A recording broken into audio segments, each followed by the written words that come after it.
আমার জীবনটা নষ্ট করছে। এখন উনি আমার বিয়ে করছে নামমাত্র বিয়ে কেন?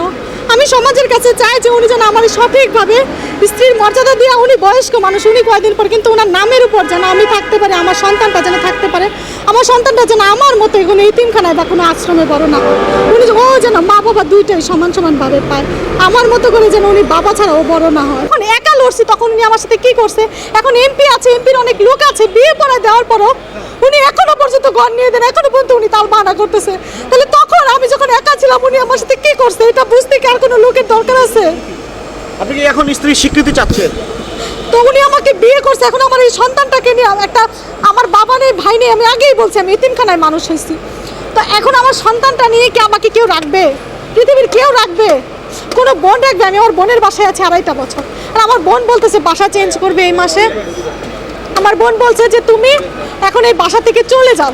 বিয়ে ছাড়া হয়েছে কিনা সেটা বলেন, আপনার মুখে বলেন। জি, বিয়ে ছাড়াই হয়েছে। তো বিয়ে ছাড়া আপনি একজন নারী, বিয়ে ছাড়া আপনি একটি সন্তান জন্ম দিয়েছেন কেন? এই সন্তানের পিতৃ পরিচয় নিয়ে আপনি কোনো চিন্তা ভাবনা করেছেন কিনা? শুনেন, যখন সন্তানটা হয়েছে পেটে আসছে, তখন এবার অ্যাবর্শন করানোর জন্য যখন উনি বলছে আমি রাজি না, আমাদের ফ্যামিলি থেকে কেউ রাজি না, সবাই বলছে যে ধর্ষণ মামলা দিব, বাচ্চা পেটে নিয়ে গিয়ে আমার মেয়ে কোর্টে দাঁড়াবে। তখন উনি যে কোনোভাবে আমার মায়ের হাতে পায়ে ধরে, আমার আপুর হাতে পায়ে ধরে যে একবার ভুল হয়েছে, আপনারা মাফ করছেন, আমার ভুল হয়ে গেছে, এবার আমার ভুল করাটা ঠিক হয়নি, আচ্ছা যান আপনাদেরকে আমি এই সন্তানের দায়িত্ব আমি নিব, ভরণ পোষণ সব করবো, আমি সন্তানকে, তখন আমার মা বলছে তাইলে ঠিক আছে, তাহলে এবার তুমি কাবিন করো, যদি তুমি ভরণ পোষণই করো, দায়িত্বই নাও, তাহলে তুমি কাবিন করো। তখন উনি বলছে যে আমি সড়ক ও জনপথে চাকরি করি, আমি যদি কাবিন করি তাহলে আমার বড় বউ মামলা করবো, আমার সমস্যা হবে, আমি কাবিন করতে পারবো না। তখন বলছে যে তাহলে ঠিক আছে বাবা, ইসলামী সরাসরি অনুযায়ী তো একটা নিয়ম আছে হুজুর দিয়ে কাবিন করানো, তাহলে হুজুর দিয়ে অন্তত হুজুর দিয়ে একটা কাবিন, হুজুর দিয়ে একটা কালমা পড়ো। তখন উনি বলছে যে হুজুর দিয়ে কালমা পড়তে পারবো না আম্মা, আমার সমস্যা আছে, আমাকে এই এলাকার সবাই চিনে, আমি একজন নেতা মানুষ, আমার সমস্যা আছে, আমি এটা করতে পারবো না, সর্বোচ্চ আমি ওদের দায়িত্ব নিলাম, এটা বলছে।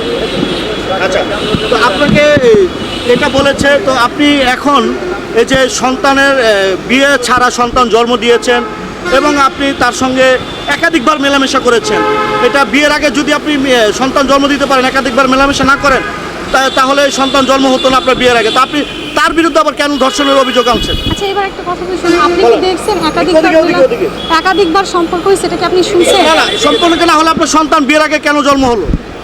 কেন জন্ম হয়েছে আমি বললাম না যে মহাখালীতে যখন আমার আপু অসুস্থ, আপনাদের দুজনের মানে দুজনের মন যখন মিলে গিয়েছে তখনই তো এই কাজটা সম্ভব, তাই না? না, দুজনের মন যখন মিলে গেলে সম্ভব না, এছাড়া কি সন্তান হয় নাই কারো? আপনি বিয়ে ছাড়া কেন সন্তান হলেন? আপনি যেহেতু প্রথমবার আপনাকে ধর্ষণ করেছে, তাহলে আপনি তাকে বিয়ে করে তারপর আপনি দ্বিতীয়বার সন্তান জন্ম দিতে। আমি কি জানি যে সে এবার আসবে বাসায় আবারও একটা অঘটন ঘটবে? আমি তো এটা জানি না। আমার বাসায় তো তখন আমার আপু, আমার দ্বিতীয়বার যখন এই সন্তানটা আসছে তখন আমার আপুর বড় সন্তানটা মহাখালী মেডিকেলে ডায়রিয়া অবস্থায় ছিল, তখন বাসায় কেউ ছিল না। তো উনি আমাদেরকে ওই মাপটাপ চাওয়ার পর যখন সন্তানটা অ্যাবর্শন হয়েছে, উনি দায়িত্ব নিয়ে অ্যাবর্শন করাইছে, আমাদেরকে গ্রামে পাঠিয়ে দিছে। তখন উনি মাপটাপ চেয়ে আমার মাকে আবার মাটা বলে প্রায় সময় আমার মার মোবাইলে 50-20 টাকা ফ্লেক্সি দিত, দিয়ে আমার মাকে মা বলতো যে আমি যে ভুলটা করছি আমি অনুতপ্ত, আমি আপনার ছেলেটাকে একটা চায়ের দোকান দিয়ে দিব, আমি যা বলছি তা করে দিব। তখন উনি এই ব্যাপারটার জন্য আমরা ওনার সাথে কথা বললাম, ওনার সাথে আমরা কথা বলতাম, আমি কথা বলতাম না, আমার আপু কথা বলতো। একদিন আমার আপুর এই সমস্যাটার সময় যখন উনি ফোন দিছে, তখন আমার আপু বলছে যে বাচ্চাটার কারণে আমি মহাখালী শিশু হাসপাতালে আছি, ঈশিতা বাসায় আছে। তখন বলছে কোন বাসায় আছে? বলছে ভাই আমরা তো মিরপুরে চলে আসছি, ঈশিতা সেলিনা হাসপাতালে ওই বাসায় আছে। আচ্ছা, আসলে আমরা ভিডিওটা অনেক লম্বা হচ্ছে, আমরা শেষ করব। আচ্ছা, আপনি একটু শেষ করে বলবেন, আপনি কি কোনো কিছু লুকাচ্ছেন বা কোনো কিছু আপনি কি হাইড করতে চাচ্ছেন কি? আচ্ছা, আমি এখানে কি লুকাইতে আসবো? আজকে আপনাকে প্রেস ক্লাব এসেছেন, আপনাকে কেউ কি পাঠিয়েছে কিনা? আমাকে কেউ পাঠাবে কেন? আমি যখন ওনার সাথে যখন আমার বিয়ে হয়েছে, বিয়ে হওয়ার পর এখন উনি আমার কাবিন নামাটা, মানে উনি নামমাত্র একটা কাবিন করছে ধর্ষণ মামলা থেকে বাঁচার জন্য।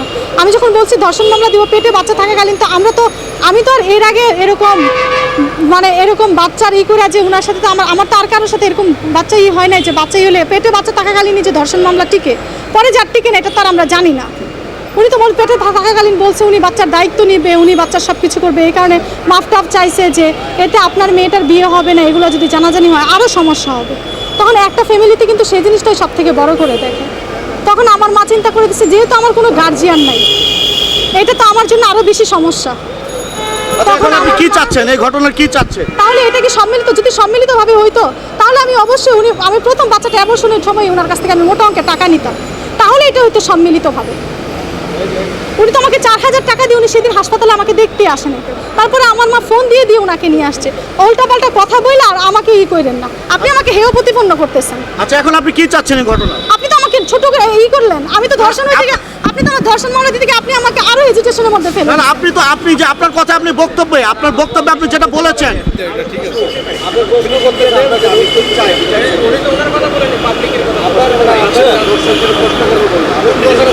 তারপরে এই যে দ্বিতীয়বার যে ধর্ষণটা হয়েছে এটা আমি বললাম না, বললে হবে না।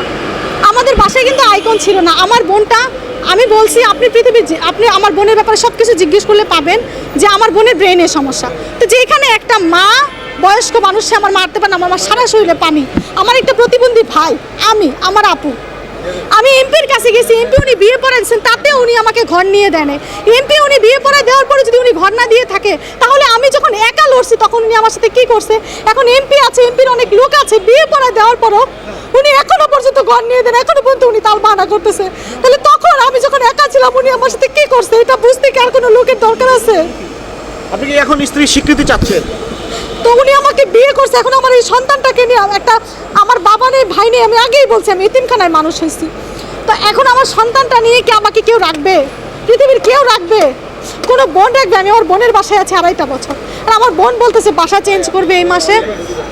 আমার বোন বলছে যে তুমি এখন এই বাসা থেকে চলে যাও। এখন আমি কোথায় যাবো এই সন্তানটাকে নিয়ে? আমি রাস্তায় থাকবো? আমার মতোই কি ওকে আমি এতিমখানায় বড় করবো? উনি যদি ওনার একটা পালিত মেয়ে আছে, সেই পালিত মেয়েটার সাথে ওনার অনৈতিক সম্পর্ক, আপনারা সঠিকভাবে ইনভেস্টিগেশন করে দেখেন, তাহলেই বুঝতে পারবেন যে আসলে আমি খারাপ না, উনি ধর্ষক।